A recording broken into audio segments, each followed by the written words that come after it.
Hello friends, ધમુસ kitchen and vlog પર તમારું સ્વાગત છે। મિત્રો, આજે આપણે શેકેલા ચણામાંથી એકદમ ટેસ્ટી અને નવી રેસિપી બનાવીશું। જ્યારે દાળ કે શાક બનાવવાનો ખૂબ જ કંટાળો આવે અને કશું નવું ટ્રાય કરવાનું મન થાય ત્યારે તમે આ રેસિપી બનાવીને તૈયાર કરી શકો છો। ખૂબ જ ફટાફટથી અને ઝડપથી બનીને તૈયાર થઈ જશે અને વળી ટેસ્ટમાં એકદમ લાજવાબ બનીને તૈયાર થશે। તો જુઓ, અહીંયા મેં એક નાની કટોરી જેટલા શેકેલા ચણા લીધા છે। કટોરી આખી આપણે પૂરી નથી ભરેલી, એમાં પણ થોડી મેં બાકી રાખેલી છે, કેમ કે આટલા શેકેલા ચણાથી પણ આપણે એ જણને આરામથી થઈ રહે એટલી રેસિપી બનાવીને તૈયાર કરી શકશું। હવે આપણે એક બાઉલ લઈશું અને બાઉલની અંદર શેકેલા ચણાને ટ્રાન્સફર કરીશું અને આ રીતે હાથની મદદથી આપણે ચણાની ઉપરની જે છાલ છે એને કાઢી લેવાની છે। આ રીતે ચણાને આપણે બંને હાથ વડે થોડા ઘસી લઈએ, આરામથી છાલ જુદી પડી જાય છે।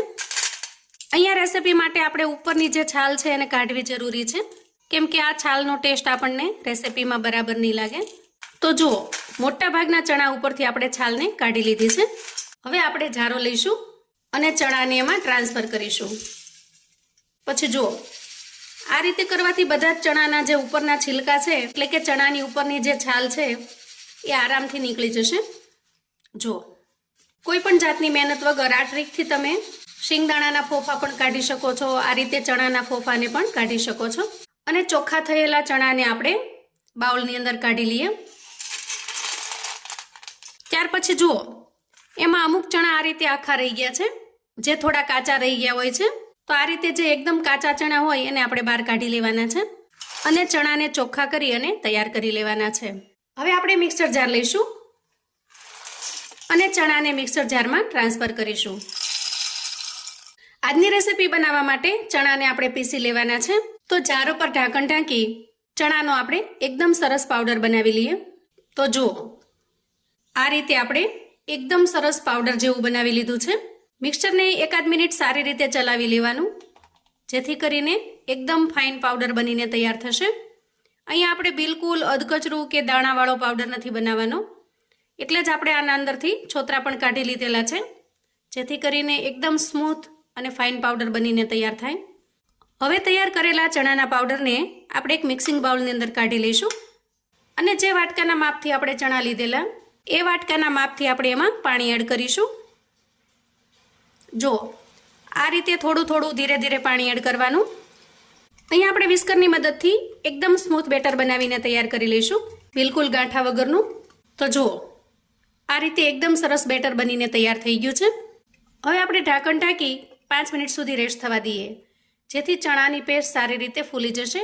હવે બેટર થોડી વાર રેસ્ટ થાય છે ત્યાં સુધીમાં આપણે ગેસ પર કડાઈ મૂકીશું અને એમાં થોડું તેલ લઈશું, અંદાજે 1 ચમચા જેટલું। તેલ થોડું ગરમ થાય એટલે અડધી ચમચી જેટલી રાઈ એડ કરીશું અને અડધી ચમચી જેટલું જીરું એડ કરીશું અને થોડી હિંગ એડ કરીશું।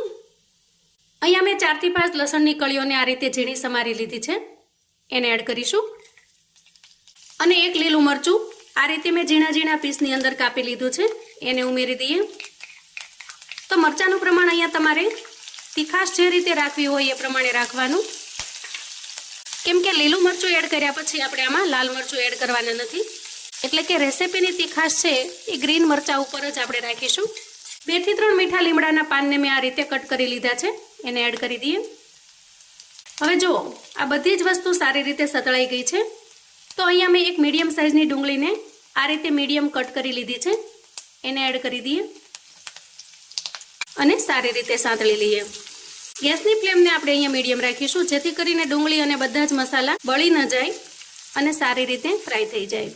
આ રેસિપીની અંદર તેલનું પ્રમાણ આપણે એકદમ ઓછું રાખીશું, માત્ર 1 ચમચા જેટલું જ।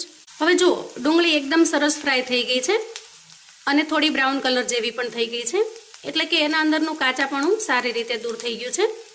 આ સમયે એક મીડિયમ સાઇઝના ટમેટાને મેં ઝીણું સમારી લીધેલું છે, એને ઉમેરીશું અને ટમેટાને પણ આપણે સારી રીતે મિક્સ કરી લઈએ અને આ રીતે ઢાંકણ ઢાંકી ટમેટાને થોડી વાર માટે પાકી જવા દઈએ। હવે અહીં જુઓ, ચણાના લોટનું જે બેટર બનાવેલું છે એ થોડું થીક થઈ ગયું છે, જુઓ જાડું બન્યું છે। આ સ્ટેજે આપણે જે કટોરીના માપથી ચણા લીધેલા એવી 2 કટોરી ભરી અને પાણી એડ કરીશું। આ 2 કટોરી આપણે એડ કરેલું છે અને હવે આગળ આપણે ક્યારે પાણી ઉમેરવાનું છે એ હું તમને આગળ જણાવીશ. હવે જુઓ, બેટર અહીંયા એકદમ સરસ બની ગયું છે. હવે આપણે ગેસ તરફ જઈશું. હવે ઢાંકણ ખોલી અને ટમેટાને ચેક કરી લઈએ. તો જુઓ, ટમેટા ડુંગળી બંને ખૂબ સારી રીતે સતળાઈ ગયા છે અને એના અંદરનું કાચાપણું પણ દૂર થઈ ગયું છે. આ સ્ટેજે આપણે અડધી ચમચી જેટલી હળદર એડ કરીશું અને 1 ચમચી જેટલું ધાણા જીરું એડ કરીશું અને સારી રીતે મિક્સ કરી લઈશું. આજની રેસીપીમાં બહુ ઓછા મસાલાની જરૂર પડશે. અહીંયા માત્ર આપણે હળદર અને ધાણા જીરુંનો જ ઉપયોગ કરેલો છે. બધી જ વસ્તુ સારી રીતે સતળાઈ ગઈ છે. તો આપણે તૈયાર કરેલું બેટર અહીંયા એડ કરીશું અને સારી રીતે મિક્સ કરી લઈશું.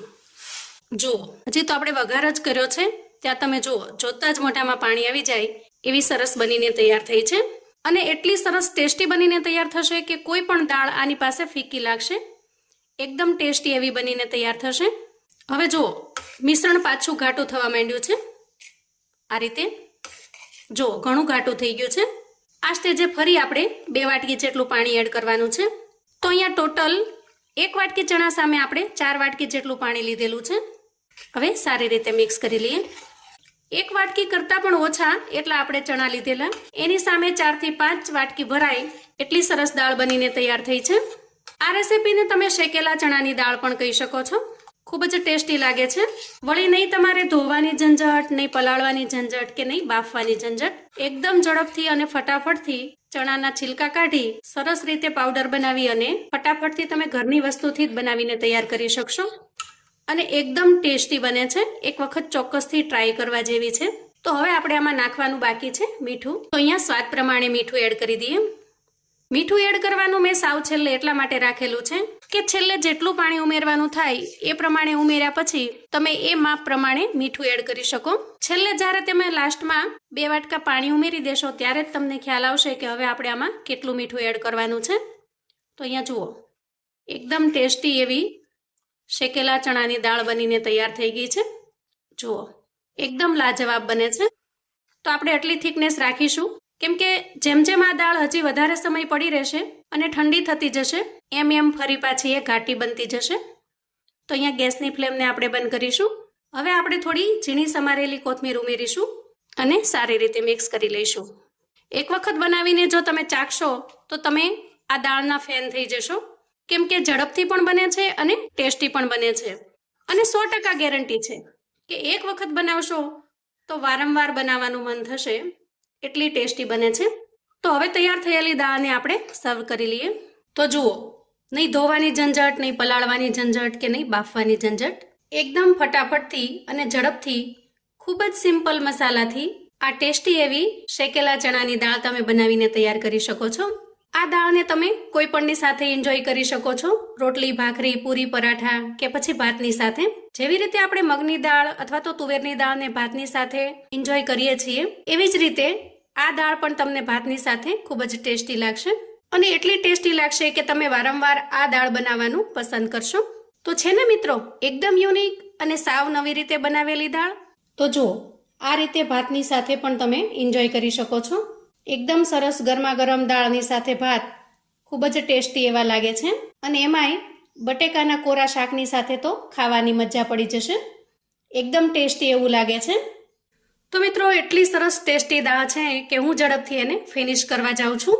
અને સાથે સાથે એક રિક્વેસ્ટ છે કે આવું અવનવું જાણવા માટે ચેનલ પર જો તમે નવા છો તો પ્લીઝ ચેનલને સબસ્ક્રાઈબ કરો. વિડીયો ગમે તો લાઈક અને શેર કરો. તમારા સગા સંબંધી મિત્રોને પણ આપણી આજની આ એકદમ અલગ રીતે બનાવેલી દાળની રેસીપી ચોક્કસથી શેર કરજો, જેથી એ લોકો પણ બનાવીને તૈયાર કરી શકે, એન્જોય કરી શકે અને એના પરિવારને પીરસી શકે. કોમેન્ટમાં મને ચોક્કસથી જણાવજો મિત્રો કે આજની આ એકદમ અલગ અને યુનિક રીતે બનાવેલી શેકેલા ચણાની દાળની રેસીપી તમને કેવી લાગી છે.